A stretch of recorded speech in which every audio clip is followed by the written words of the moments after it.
Welcome back to Absolute Nianema, the series that likes to pretend it's about Cinema Nights, but really is just an excuse for me to discuss operators I like.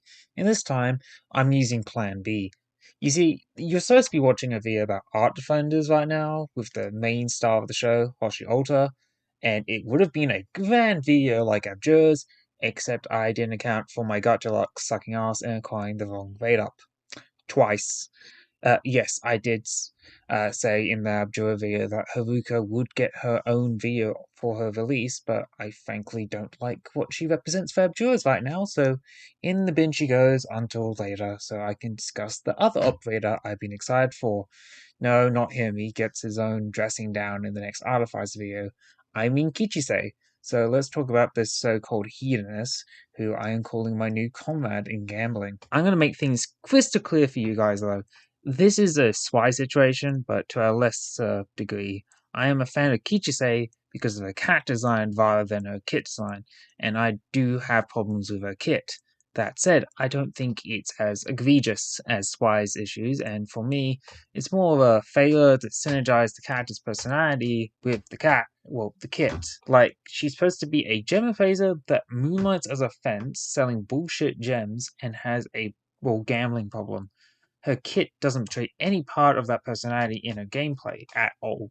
Her gameplay relies on two gimmicks, a stacking buff and a set cycle of CCs, which I think is fine, not mind-blowing, but it definitely could use more gambling aspects, and I am going to be recommending like very easy ways to fix it as we go. So, let's start with the talent. Lucky Combo is a weird stacking attack buff. Basically, with every type of enemy she defeats after deployment, she gains 7% attack, which stacks up to 3 times, so it's a 21% attack buff.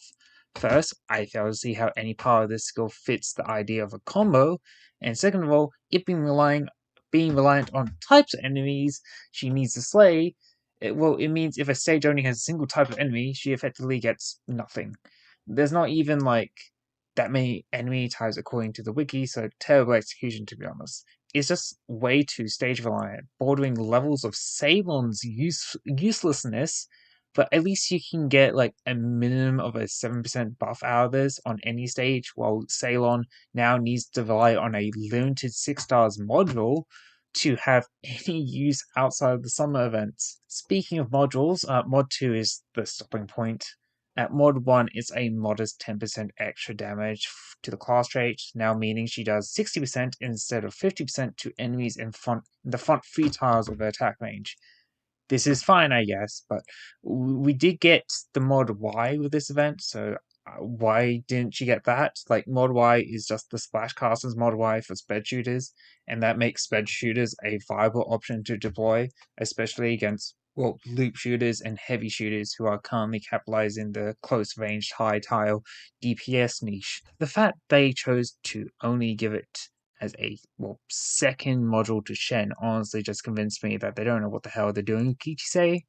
Something continued by her mod 3. Like, mod 2 gives you a whole ass 1 extra percent to her stacking modifier, so she caps at 24%, which is but her mod 3 just increases the max stacks to 4, so she can potentially reach 32%, which is actually good values for free, but once again held back by the types condition, so her max potential is capped by stage dependency.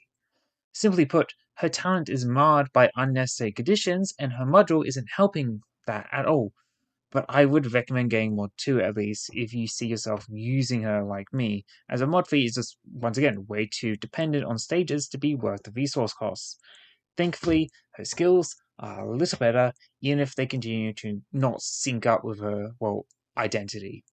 Her first skill is something I can't even pronounce, so I'm not going to even try. Basically, it's another take on a stacking attack buff, but less conditional.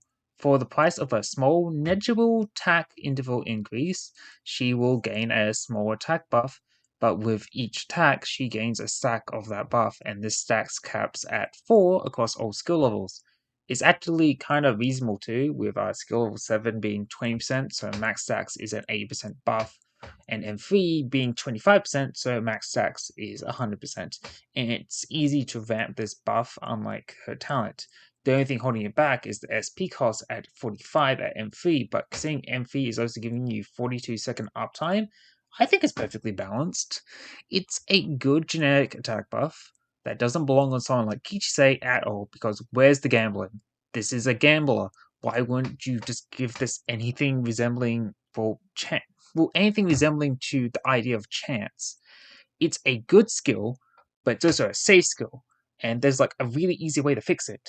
Make the stacking buff chance base. Like reduce the initial buff, double the max stacks amount, and remove the attack interval increase and make it like a 50-50 for the stack increase per attack. And you basically have the same skill with the same level of power ish, but now it's on theme. It's like a super simple fix that just helps marry the thematic with a kit so much better. But for what it currently is right now, it's fine, and it's not like you're wasting any resources investing in it compared to a module. And like I said, the attack speed buff is incredibly negligible. In fact, I'm pretty sure if you just deploy fucking Angelina with, I think, one of the two, I think it's mod Y that increases attack speed. Like, literally deploy Angelina, and I think that the attack individual increase might be fucking nothing. But I didn't check the math on that because I didn't do any math for this video. So fuck you. Lucky Star Shining Bright is not only a skill name that I can pronounce, but it's also her, second skill.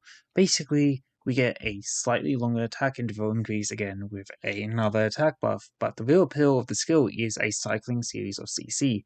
Basically, with each attack, she will follow a set pattern of CC application in this order: slow, bind, stun.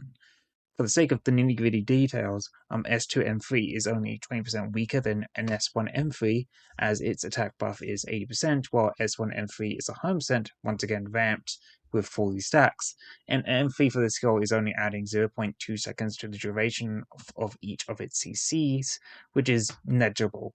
Really, the only reason to get M3 on the skill, like I did, is for 20% attack increase from masteries and the increasing of the uptime for this skill with a much lower, more reasonable downtime.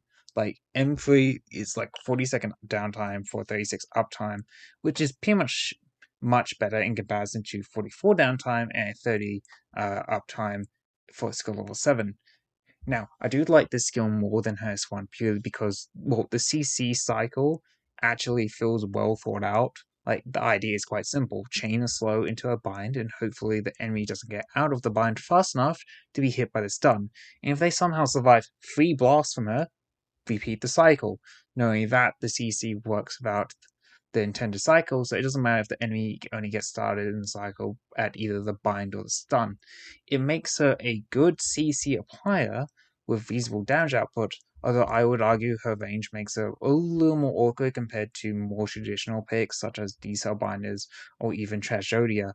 It's once again a good skill, just like her S1, but it's not thematic for her. Like, the cycle is a neat idea, but a very easy fix is to make this gamma skill is literally remove the cycle and make each CC a 33.3 chance of applying. It's still guaranteed, but now you're rolling a D3 to see what CC you apply. It gives the skill a low risk, but a high payoff, because you might get a lucky and hit 3 stuns in a row, or you might just low roll and only hit slows, which is still a good result, just not the best result. Basically, pretty much, we're doing Conviction S2, but it's not bad now, which is an improvement, but maybe not a good comparison. Regardless what I say, good skill, M3 for Breakpoint, that's basically all I want to say. Moving on. I've, of course, being the person I am, have read the usual stuff put out on Lungmin by Tactical Breakfast and Mao.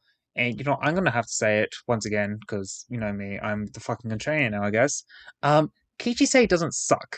She's not a complete design failure that fails to launch. She's a perfectly fine addition to the sniper pool and fits comfortable into a few niche nights. If anything, her only crime is being a so-called gambler with no resemblance of gambling in her kit. And of course, the terrible talent and module combo, that's not mod Y, but that's not the point. Kichisei should have had some resemblance of chance within her kit, but she doesn't. Like, even if they made her talent just a generic crit talent like Caper's talent, I would have been happy. But she has nothing. She has good but safe skills when she should have good but risky skills. And I think it's this aversion to give the gambler any form of gambling is due to the community's reluctance. Well, reluctance isn't the right word. I guess the community's hate boner for anything that isn't guaranteed. Like, we know how dodge chance sucks. Even I have dogged on it a few times in these videos and will continue to do so. But that doesn't stop me from loving dodge chance focused operators like Jackie and Flametail. And unlike Conviction, you can easily make Kichisei a chance focused operator that isn't a meme. Like, I have proposed just like two ways you could have done it. And I came up with those for like 5 seconds of thinking. So I'm sure a team of paid designers at Hyperglyph definitely thought of these within 1 second. So I think the only things to blame for this lack of cohesion is just a lack of confidence, which I think is silly. Like I said many times before, 5 stars are allowed to take a risk because they are the test beds for 6 stars. So why not take that risk with Kichisei and give her some damn fucking risk? Like, I still like her very much, and I plan to M6 her with full module regardless of what I've said here. And unlike Swy, she actually has uses, but just like Eblana, I can't help but weep for the wasted potential she could have had, just like how my wallet will weep once I realize the prices I have to pay for the Arts Defenders video now.